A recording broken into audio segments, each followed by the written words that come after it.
Hello there, my name is Retro. The first time you see my channel, I used to review cartoon series, anime series, so something could be random. Today we're going to talk about a new anime series from Netflix called Romantic Killer. Now this new anime sort of falls to the romantic comedy or harem sort of genre, Pacific more reverse harem, that the girl is basically falling in love with 3 different guys.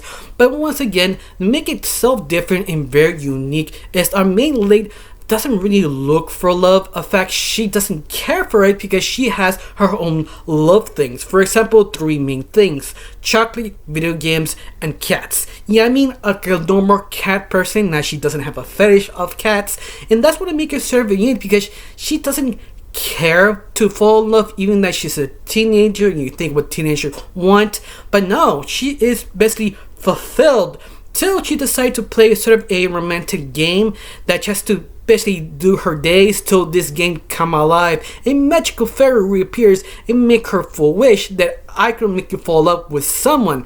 But that's the twist, that she doesn't want to fall in love because she has her own things to take care of now. Words, she doesn't really need to someone affection. Especially she's sort of asexual, or a person who doesn't really fall in love with someone. He needs to get to know them, but at the very end she doesn't want to know them because she doesn't have a romantic interest of that, because once again she's still a teenager. She still have her hobbies to attend, so she doesn't need that sort of satisfied emotions, in other words. But once again, the fairy kind of force her because she's the devil, and also Japan is sort of in trouble because the rating of people or the population of people are running out. So sort of to fix that, the fairy has to force our main protagonist to fall in love with someone and make a child.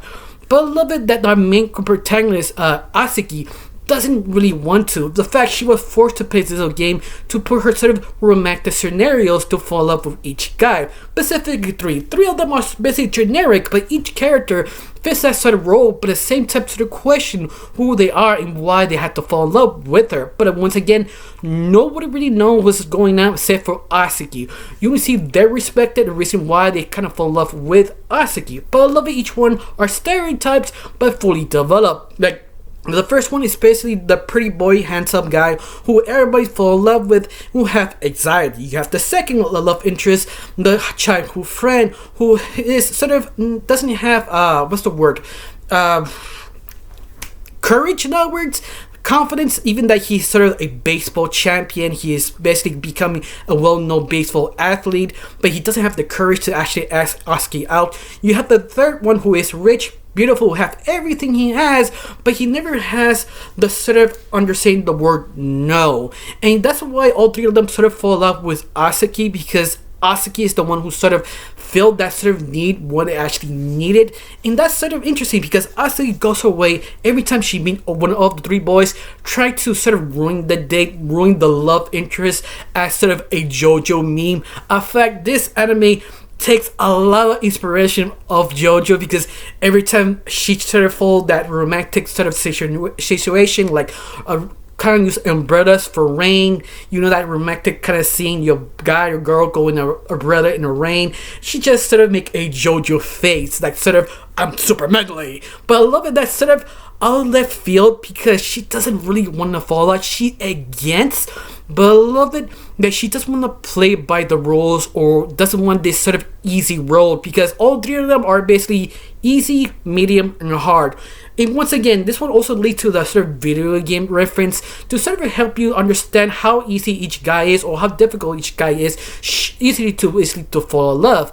But I love it, the little devil tries so hard to force her to fall in love every single time. But I love it, they doesn't show you. It just sort of basically sort of predicting, understanding what happened in this sort of scenario, why we have this sort of romantic moment that she doesn't want to, but it's sort of kind of weird that actually happened. Usually an anime romantic comedy or harem sort of force itself or make it sort of ironic to make it sort of awkward, to make it sort of kind of romantic. This one sort of questioning is how weird and completely random, but at the same time it's sort of self-aware. That's why this anime made it so good, because each character got a chance to sort of shine. You also every other side character see different points of view of each character, understand why which other character fall in love. And I think that's why I just enjoyed, especially Isaki, because I mean not Isaki, you know, our main heroine, I'm sorry I keep messing her name up, but I love her so well because she really doesn't care about love. She avoids like it was fire.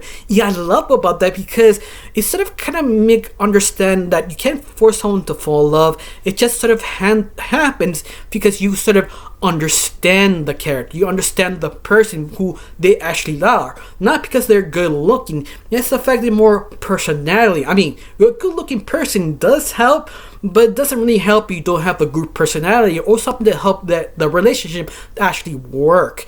And I like that they sort of fall into that sort of hole, especially with the little devil who tried to force our main lead to fall in love. That the little devil knows what she's doing, but maybe doesn't understand the concept of a human relationship. Even forcing sort of romantic sort of situations actually work.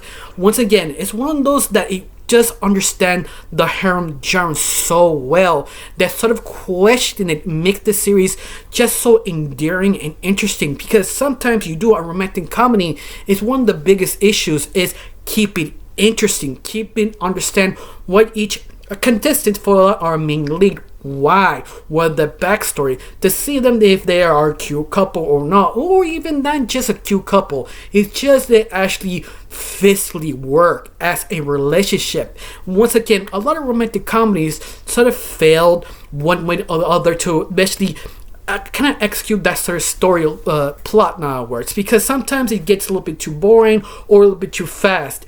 This one, I feel the pacing is just right. You have maybe 1-2 moments slow down to understand each character, what our main heroine, why she's trying to fall in love, even that she tries really hard not to fall in love, especially all the kind of meme humor, because there is a lot of romantically female gestures. I mean, like sort of like Mandy kind of posing or something just to destroy the romantic mode whatever time she gets, but it's sort of funny and well pointed at.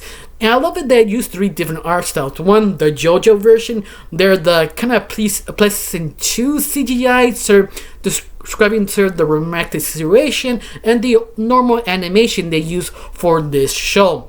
I mean, this one of those animes, I cannot help it, I recommend it. Especially our main lead, that she is sort of a realist and she tried to understand, yeah, maybe not, but at the same time, there's sort of kind of strategy of making sort of a romantic comedy. Like, she knows every single trope and she avoids it because her little magical fairy or the little devil trying to force her. It's almost like a chess match of each other to understand she will not fall in love, but she will. But once again, that's sort of believable sort of scenario that actually works so well about this anime.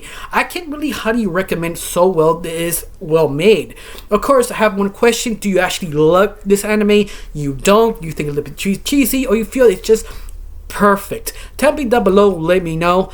Honestly, I got nothing else to say. Just thank you for watching. Don't forget to subscribe and have a wonderful day. Bye.